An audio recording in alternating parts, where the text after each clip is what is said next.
Additional aids and services are available to individuals with disabilities. To make such a request, please contact us by email, by clicking the Help tab in the PD portal, or at pdportal@tamu.edu, by phone, including Relay Texas at 1-800-441-7323, or in writing to Train PD, PD Portal Support, 4477 TAMU, College Station, Texas 77843. Both a transcript and accessible document of the content presented in this webinar can be found as resources in the course description. Click on the blue links under Course Resources in the description. When a link is clicked, a new browser window will open.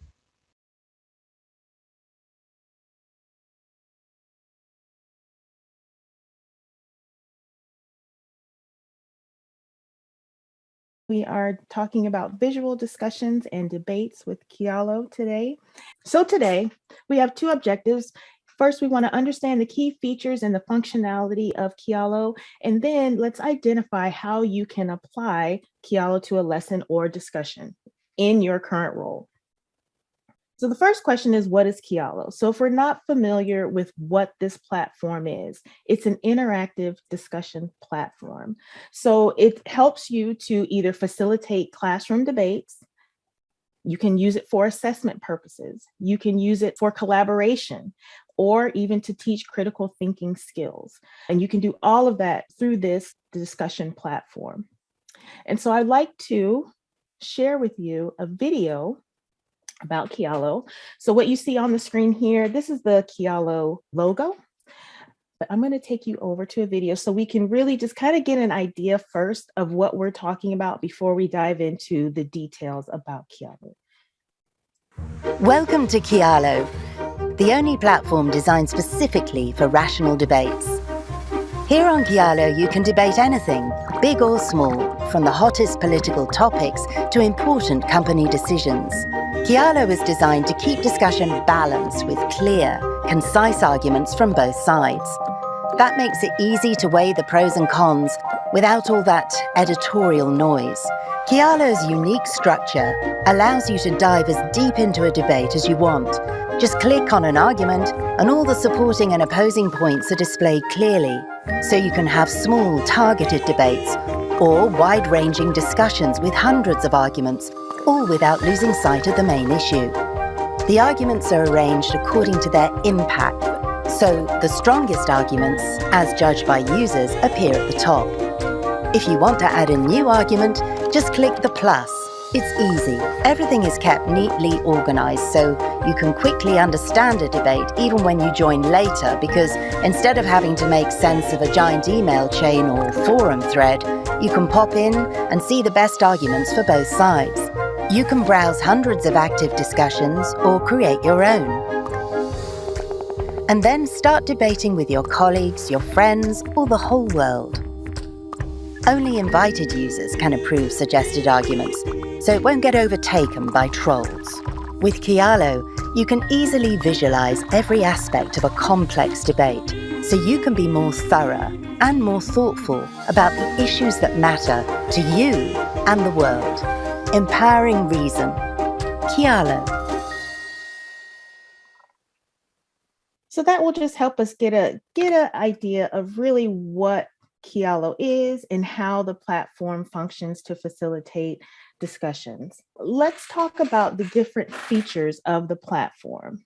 So first, there are two discussion types in Kialo. The first one is a single thesis, which is a discussion on a yes or no statement. So as opposed to asking like a yes or no question, you pose it as a statement. And you'll see an example of that when we actually get into our hands-on practice. Or you have multiple theses. So this is a question where your participants will be able to respond giving their multiple theses. So not necessarily a yes or no statement, but more of an open-ended type of statement. There are some features in Kialo that you can use to customize the discussion that you're going to facilitate. So some of the features are that you're able to add hyperlinks to the thesis to provide background information. So for example, if you have been studying a particular topic and you have some research information or some additional background information that you like to share, you can hyperlink that into your discussion topic so that your participants are able to review that information as they're going through the discussion. You can add cover images to it, and there's also features where you can enable voting. So as you saw in the video, it said that the ones with the highest voting get moved to the top, right? So all of the students or your participants are able to vote if you enable that feature on that particular discussion. So they're voting the statements that are the strongest, and those are the ones that are getting moved to the top of that discussion thread. You can enable teacher feedback, and that feedback can be visible to only that student, and that feedback can be visible to everyone. You can set that enabling based on, what you need to do for that particular group of students. And then, of course, hiding or showing usernames. So again, having some anonymity if that's necessary or not, but you have the ability to control that. Another feature is the discussion task. In order to drive students towards completing specific activities in the discussion, you can actually set the tasks that you want them to complete. For example, you can set the number of claims that you want them to write. Maybe it's one claim in response to your prompt, or more. Maybe they need to write 3 to 5, just depending upon what you need for that particular discussion. Again, they can link to sources in their claims, and then they can vote on claims. So all of these discussion tasks, you can set a number of tasks that you want them to complete for that particular discussion. So this helps drive the student and kind of force them into the participation in the discussion forum, right? So they have at least minimum requirements that they need to meet. And this kind of goes to the assessment aspect, where you can use those type of features for assessment or for even the critical thinking and making sure that they are really developing those claims in response to the prompt. And then the other feature are the invites and permissions. So again, as mentioned in the video, there are features to keep the trolls from overtaking your discussion, right? So you can do this by having a private invite only, which means you would only invite the participants through their username or email address to participate in that discussion. Or you can enable an access link, and then you can also set what that link is able to do. And we'll show that here in a minute with the different roles that are available in Kialo. So here are the roles. So you have 6 different roles. And again, when you create or enable that link, you can set it to where that link is viewer only, which means that they can only see it, but they can't contribute to that discussion. Or they could be a suggester or a writer. So a writer would most likely be the most common feature that you would use, because you do want your participants to be able to write the claims and comments without necessarily having to have admin approval.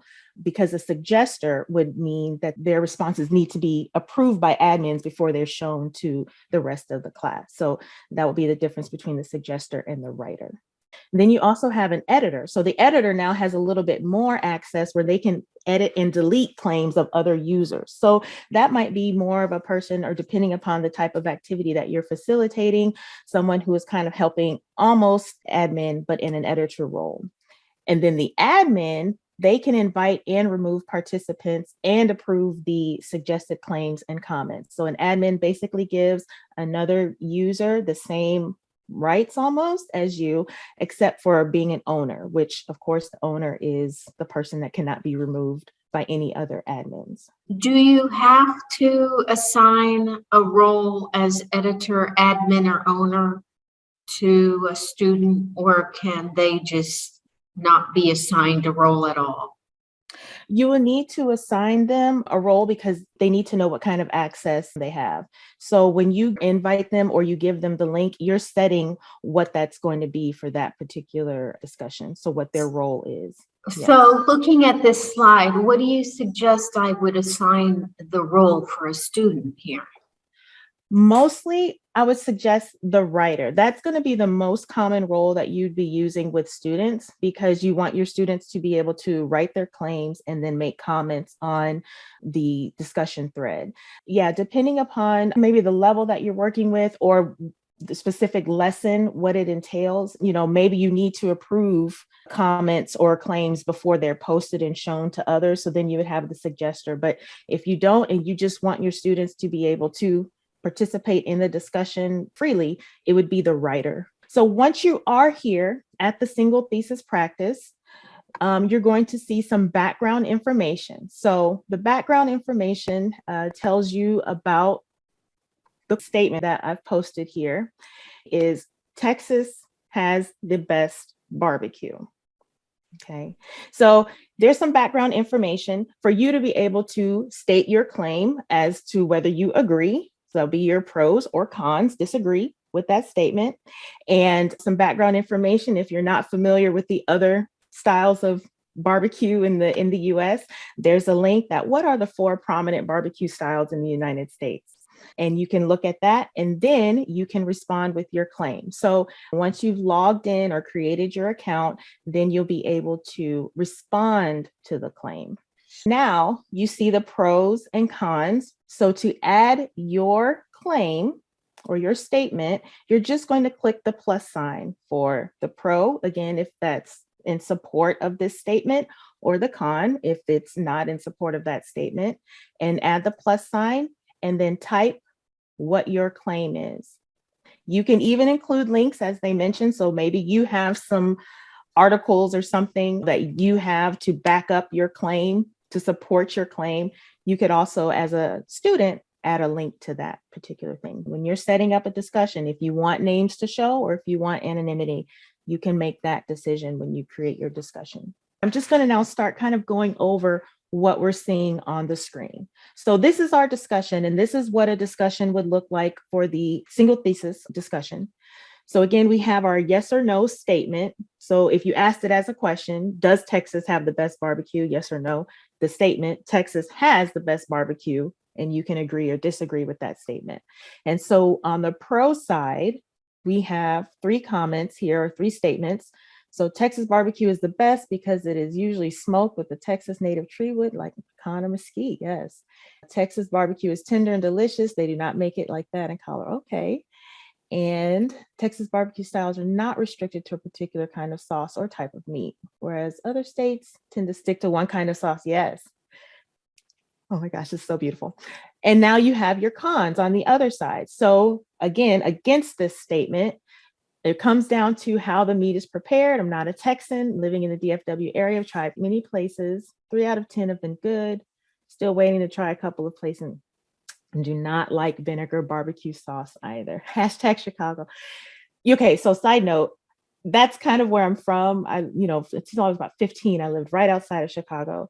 And the barbecue here, and I've noticed in Texas, usually smoked, like a lot of smoked meat, and sometimes that smoke overpowers, where as opposed to like grilling, like just grilling the meat on the fire.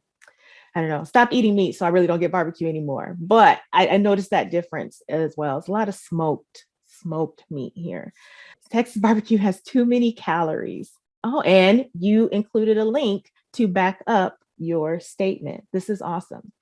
So as a student, you can also vote on the claims, which you guys have already figured out. So if you see this bar right here, this is where you're voting. So you might read a claim and you want to vote on how much that statement aligns or supports or cons to that claim. So this one has a strong rating. It's 5.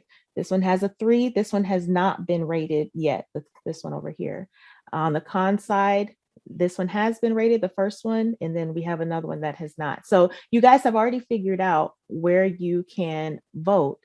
And then you also have the ability to continue this discussion. So you guys have all made your initial claim, but the discussion can continue because you can click and add more comments. Okay. So like the comment that I made about this con over here about, the meat being heavily smoked, I could add that here to kind of back up what they're saying on this particular claim. Also, as you see, when I've clicked, you have the window that will show you some additional information. So here you see who created it. You can see if there's any possible duplicate claims, and then you can mark it for review.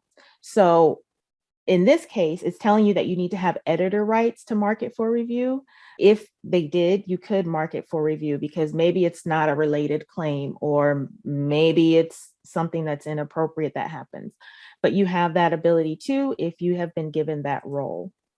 You can also see by clicking this little image of a graph here, how it's been rated. So we see that this one has a 3 and one person has rated it that. So when you click on a claim, or when a student clicks on the claim, they can see all of that information. They can respond to the claim that's there. And that's where you start facilitating that discussion. Now, I want to go back and I want to go now to the multiple thesis practice. So you have an idea of how it works. We've done some single thesis practice, and you guys have figured out, like I said, how to vote, that you can respond to comments. And so let's move to the multiple thesis practice. So for the multiple thesis, this is again more of an open-ended question or open-ended statement. So where before we did the yes or no, this is more of the open-ended. So this one is asking you, what is the best way to save money? And so you again have some background information that you can review, and just a couple of examples of some articles on ways to save, but then making your claim, your statement, a response to that discussion prompt. So remember to vote on at least 2 claims. So we have 4 theses here. So vote on at least 2 claims. And you can see that you have completed your task, because you should see on the left this task window here. Like for me as a student, I have not written my claim yet, nor have I voted on my 2 claims. But once I have completed those tasks, this box will be checked. So I'm going to go ahead and just vote just to show what that looks like. So I like that. So just to show what it looks like when I voted. So now you can see on my task, I've at least completed the vote on 2 claims and I have a check mark. I still have one more task I need to complete, which is to write my own claim. And so if you are looking at this on a mobile device, when I'm talking about the window pane that might be open, because of course on a mobile device, the screen is a little bit more condensed, you may not see all of that, and you might have to click your menu options to see those different, the task window and what you've completed, but they are available there. It's just more of a condensed screen on the phone. So you have all of your claims there. And again, similar options, but you can see that the format of the discussion is a little bit different than the single thesis practice. So on the single, you were seeing that breakdown on the pro-con side, but on this one, you're seeing each individual thesis or statement made in response to the discussion. And again, similar options. If you click there, you can see the comments and history. So you have those options where you can respond to your peers. Again, that you can look at any duplicate claims, marking claims for review if you have that editor role, and then you can see the voting on it. So same way, but the discussion just looks a little bit different. And this is because there's no pro-con. Every person is writing their own individual claim in response to that discussion. So that's the difference between the single thesis and the multiple theses. So again, depending upon what type of topic or what the activity or the lesson is or what the discussion is, you'll decide whether you need to select that single or multiple. But the options are the same as far as the voting and commenting and all of that, and your strongest claims being moved to the top of the list. But really, you're seeing that ability to facilitate discussion, because again, someone can come and comment on here and disagree with this statement in the comments. I can say that, no, I don't think the best way to save money is to do this. I think that, and I can write that in the comment. And the other difference on this one is I don't think I put the anonymous. So you are seeing the names of who posted. You'll see the tree growing as more comments are made, just like on the previous one. You saw that tree of pros and cons grow. As you're breaking it down or having those discussions or creating that supporting detail, especially if you're having them connect some research or links to their statement. So just a little review on how to start your own Kialo. So to create an account, which you've all done, you're going to go to Kialo for educators. And this is very important because there is a Kialo website that is fee-based. So when you go to Kialo, you want to make sure you're going to the Kialo for educators because we love free and we're educators. So it's free. And so you'll go to that, you'll click sign up, and then creating your accounts. And this is the same way almost that your students would do that as well, especially when they're going to participate in terms of making either the Google or username and password combination. And then to create a discussion, once you have created your educator account, you're going to create the discussion by clicking the create discussion button in the top right, and then choosing your discussion type, which would either be the single or multiple theses, and then entering the discussion details and discussion tasks, which are optional if you want to set tasks for that particular discussion. And then for your audience or for your students to participate, once your discussion has been created, you'll click the share and then invite your learners by either enabling the link and giving a role, the different role for that link, or you can invite the learners by their username or email address. So you have two different ways, either the link or the email address or username. Today we use the sharing link for access. Just a side note for easy access, I did create a bit.ly and I would suggest, for creating easy access, if you're not familiar with bit.lys, creating that shortened link to help the students get to it a little faster in order to be able to participate. But I just created a shortened link because the actual link is quite long and complicated. So now I want to go behind the scenes and go over to the instructor's perspective to really see how I created or how you can create your own discussion. This is my dashboard. So once you log in and create your account as an educator, you'll have your dashboard for all of the discussions that you create. So as I mentioned, if you're going to create a new discussion, you'll click this create discussion in the top right corner. When you're creating a discussion, you're going to choose that single or multiple thesis. And again, we talked about what the difference between those two are. And then it gives you the example here. So if you're like, what is the single? What is the multiple? Well, here's the example. There is no free will. Again, this is a yes or no statement. You can turn this into, is there free will? Yes or no. And that question written as a statement is there is no free will. And then the pros or cons. So, the fors and against. Or if you're choosing the multiple, again, you have the example of what that will look like. So here's your question, and then these would be the student responses, multiple theses. So you choose whichever is going to be the best for the activity that you are facilitating. Then you're going to give it a title, and you're going to give the thesis. And then you can add a link here, just like I did with the link to the different types of barbecue or to the different articles on saving money or whatever additional research that you want the students to be able to refer to for more information regarding that discussion. You can put that link and attach it there. And then you can set the discussion language. There's multiples here, and then click next. These are optional. You can put an image. I chose to put an image because, visually it does help. Like when you're telling the students, you'll know you're in the right spot when you see this, or if it relates to your discussion topic, add an image. And then tags, those are optional as well. And then some more background information. So any additional information that you want to add about background to this discussion topic and links, you can put here. So again, some more optional additional details that you can add. You have some advanced options. So remember, we talked about the anonymity or showing the authors above the claim. So if you want to show who wrote it or not, you can select that.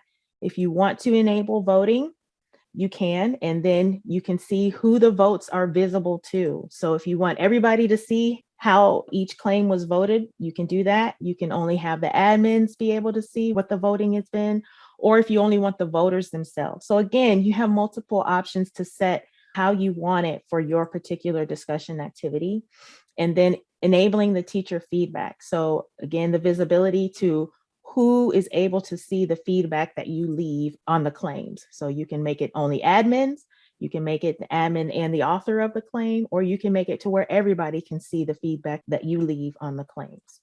So set your options. And then we go into tasks. Remember on the second activity, on the multiple theses practice, you had tasks that you needed to complete. Again, you're trying to drive students towards particular activities on that discussion. It helps them to make sure that they're meeting whatever parameters that you want them to meet for that discussion. So you'll enable the task and then decide what it is. You can write claims below others' claims. So if you want to make sure that they're responding to other claims and how many times you want them to do that, you can set that here. How many claims that you want them to write in total, you can set that there. Writing claims below your own or linking to a source. So if you're talking about research and you want to make sure that they're including the research in their claim, make sure we link to a source at least 1 time or 2 times, whatever you want to set. And then voting. So on the voting, like you guys had to do, I said to vote at least twice, but you can set that number if you want them to vote. So again, just driving the students towards what you want them to do. Select all or none, but just depending upon what kind of activity, what kind of discussion, what kind of debate are you having, and then set your tasks. Once you've done all of your settings for your discussion, you'll click complete. And then when you're ready to share it with your participants, you'll click share and invite. And now you can set the invites and permissions. So right now it's telling you that this is private, but I want to enable a discussion link because that's how I want my participants to join. And then it's telling you, do you want to do this? And then yes, I do. I want to enable it. And here's that long, complicated link. And this is where you set the role for the people who use this link. So here, they can either be the editor, the writer, which is probably going to be the most common role that you use, a suggester, or just a viewer only where they can see it, but they cannot participate. And if you want to invite specific users, you can by using their email or username, and then you can assign them a role that way. So maybe you need another admin to help moderate this discussion. And once you've set that, that's it. Now, if you forget and you say, no, you know what? I don't want this many tasks. I want to edit it. You can do that. In that same discussion settings panel, you can change some of that. So you have your task. If you want to edit task or disable or enable after you've created that discussion, you can. And then you also have what you've created initially, what you set up. And if you need to edit, add an image, things like that, you can go back and you can edit the settings for that discussion. And you can do that all under the discussion settings.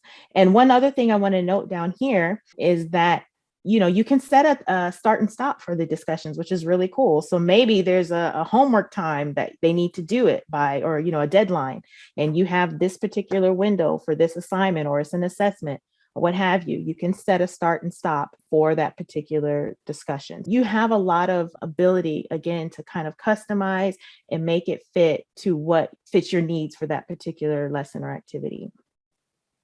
When you're done, you have some additional actions if you want to archive it. So if you end up having a lot of discussions in your dashboard and you want to archive, you can. You want to duplicate one, you can do that. You can do a lot here. So just knowing that if you go back to your discussion settings for that particular discussion, that you can edit them. You definitely want to make sure that you review the Kialo website, because like I said, there's a lot of little details. It's not complicated, but you definitely want to know where you're navigating to and what you're looking for when you create the discussion, and how you can, help kind of facilitate it and give feedback along the way. So making sure you're refreshed on the platform. And then of course, on your own, you can follow the steps to create your first discussion. But you also, even before creating a discussion, you might want to research topics that you would want to use in your classroom or in your role for what you need. So there are definitely some things that you want to factor in when you're choosing topics in your classroom. Not too controversial, and of course appropriate for your level of students. I would suggest that this is definitely for more of if you're ESL, maybe more of a high intermediate or above, ESL student. And of course your HSC students, or if you're teaching any IET programs, integrated programs, this is great for these levels of students. For lower level ESL, it might be just a little bit difficult. Before you have your students jump right into the discussion, have them go ahead and get their accounts ready, or make sure that you have at least shown the platform and kind of given an overview of what they're going to expect or what they're going to see before they just jump in there. So that way they can fully participate in the discussion. So knowing if they have tasks that they'll need to accomplish or how they add their statement, things like that, you would definitely want to go over that before you just have them jump right into a discussion. We hope you enjoyed this pre-recorded webinar. After you have passed the final test with a score of 80% or greater and have received your certificate of completion, please take a few moments to complete the course evaluation. Participant feedback helps Train PD at TCAL continue to provide high-quality professional development. To leave a course feedback, please go to the completed portion of your transcript. To do this, hover over the My Learning tab and select View Your Transcript. Click on the drop-down arrow next to the word Active and select Completed. Then, click Evaluate in the drop-down menu next to the course you just completed. Please note that your feedback is greatly appreciated.